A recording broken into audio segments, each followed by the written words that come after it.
അറബിക്കടൽ പടിഞ്ഞാറ് ഭാഗത്തും ധാരാളം ചെറുനദികൾ കിഴക്കുമായി കിടക്കുന്ന ഒരു മനോഹരമായ പ്രദേശമാണ് ആലപ്പുഴ. ആലപ്പുഴ ജില്ല ഉണ്ടായത് കൊല്ലം ജില്ലയുടെ കുറച്ച് ഭാഗങ്ങളും കോട്ടയം ജില്ലയുടെ ചില ഭാഗങ്ങളും ചേർന്നാണ്. ജില്ല ഉണ്ടായത് 1957 ഓഗസ്റ്റ് 17-നാണ്. ആദ്യം ആലപ്പി എന്നായിരുന്നു ഈ സ്ഥലം അറിയപ്പെട്ടിരുന്നത്. ഇംഗ്ലീഷ് ഒരു ഭാഷാന്തരമാണത്. യഥാർത്ഥ പേര് ആലപ്പുഴ എന്നാണ്. ഇപ്പോൾ അത് പൂർണ്ണമായിട്ടും ആലപ്പുഴ എന്നാക്കി മാറ്റി. ആലപ്പുഴ ഒരു വാണിജ്യ കേന്ദ്രമായിരുന്നു പണ്ട് മുതൽ തന്നെ. ഗ്രീസ്, റോം എന്നീ രാജ്യങ്ങളുമൊക്കെ ആയിട്ട് ആലപ്പുഴയ്ക്ക് വാണിജ്യ ബന്ധങ്ങൾ BC കാലം മുതൽക്ക് തന്നെ ഉണ്ടായിരുന്നു. വൈസ്രോയി ആയിരുന്ന കഴ്സൺ പ്രഭു ഒരിക്കൽ ആലപ്പുഴ സന്ദർശിച്ചപ്പോൾ ആലപ്പുഴയുടെ മനോഹാരിതയിൽ മതിമയങ്ങി അദ്ദേഹം വെനീസ് ഓഫ് ദി ഈസ്റ്റ് എന്ന് ആലപ്പുഴയ്ക്കൊരു പേരിട്ടു.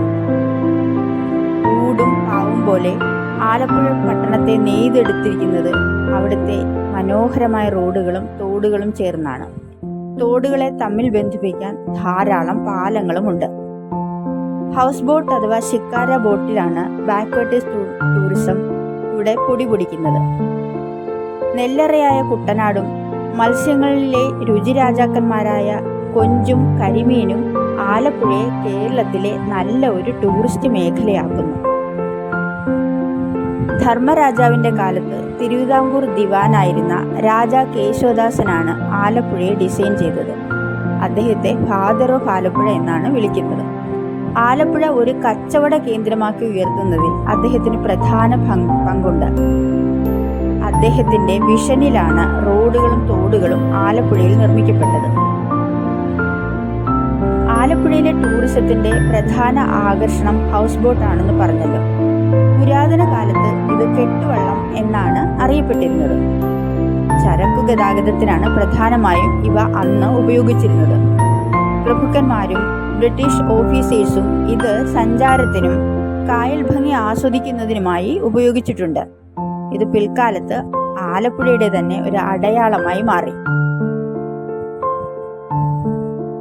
ആലപ്പുഴയിൽ പോർട്ട് നിർമ്മിച്ചത് രാജാ കേശവദാസന്റെ കാലത്താണ്. ആലപ്പുഴയുടെ മറ്റൊരു പ്രധാന ആകർഷണം ബാക്ക് വാട്ടർ ടൂറിസം ആണ്. വളരെ ശാന്തവും മനോഹരവുമായ തടാകങ്ങളിലൂടെ കെട്ടുവള്ളങ്ങളിൽ നല്ല രുചികരമായ ഭക്ഷണവും ആസ്വദിച്ചുകൊണ്ടുള്ള യാത്ര ജീവിതത്തിൽ ഒരിക്കലെങ്കിലും ആസ്വദിക്കേണ്ടത് തന്നെയാണ്. ആലപ്പുഴയുടെ മറ്റൊരു പ്രത്യേകത വള്ളംകളിയാണ്. പുന്നമട കായലിൽ ഓണത്തിന് മുന്നോടിയായി എല്ലാ വർഷവും ഓഗസ്റ്റ് മാസം 2ാമത്തെ ശനിയാഴ്ചയാണ് നെഹ്റു ട്രോഫി വള്ളംകളി അരങ്ങേറുന്നത്.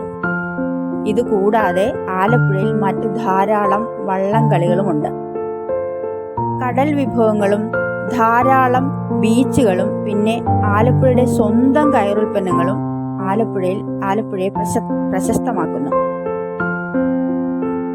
ആലപ്പുഴയിലേക്ക് വന്നു ചേരുന്ന 3 പ്രധാനപ്പെട്ട നദികളാണ് മണിമല, പമ്പ, അച്ചൻകോവിൽ എന്നിവ.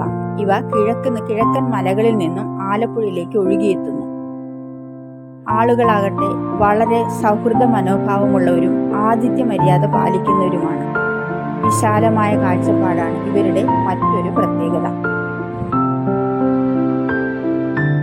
കൃഷ്ണപുരം കൊട്ടാരം ആലപ്പുഴയിലെ തന്നെ പ്രധാനപ്പെട്ട ഒരു കൊട്ടാരമാണ്.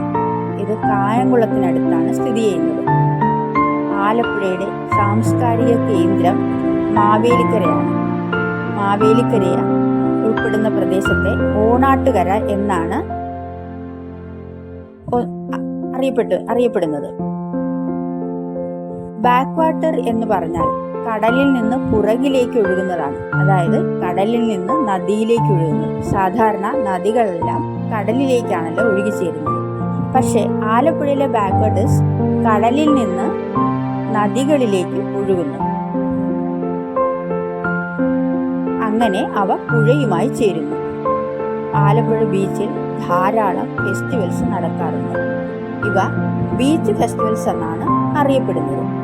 ഈ ബീച്ച് ഫെസ്റ്റിവൽസ് പ്രധാനമായും ക്രിസ്മസിനോടനുബന്ധിച്ച് ഡിസംബർ മാസത്തിലും ജനുവരി ന്യൂ ഇയറുമായിട്ട് ബന്ധപ്പെട്ടുമാണ് അരങ്ങേറാറുള്ളത്. ധാരാളം എക്സിബിഷനുകളും ബീച്ചിൽ വെച്ച് നടക്കാറുണ്ട്. ആലപ്പുഴയുടെ മറ്റൊരു പ്രധാന ആകർഷണം മുല്ലയ്ക്കൽ ക്ഷേത്രവും മുല്ലയ്ക്കൽ തെരുവുമാണ്. ദിവസം നീളുന്ന ഉത്സവം വളരെ പ്രസിദ്ധമാണ്. ഇന്ത്യ മുഴുവനുമുള്ള ധാരാളം കച്ചവടക്കാർ ഈ സമയങ്ങളിൽ ആലപ്പുഴ മുല്ലയ്ക്കൽ തെരുവിലെത്തിച്ചേരുകയും കച്ചവടം നടത്തുകയും ചെയ്യുന്നു. ഇതിന് നൂറ്റാണ്ടുകളുടെ പഴക്കമുണ്ട്.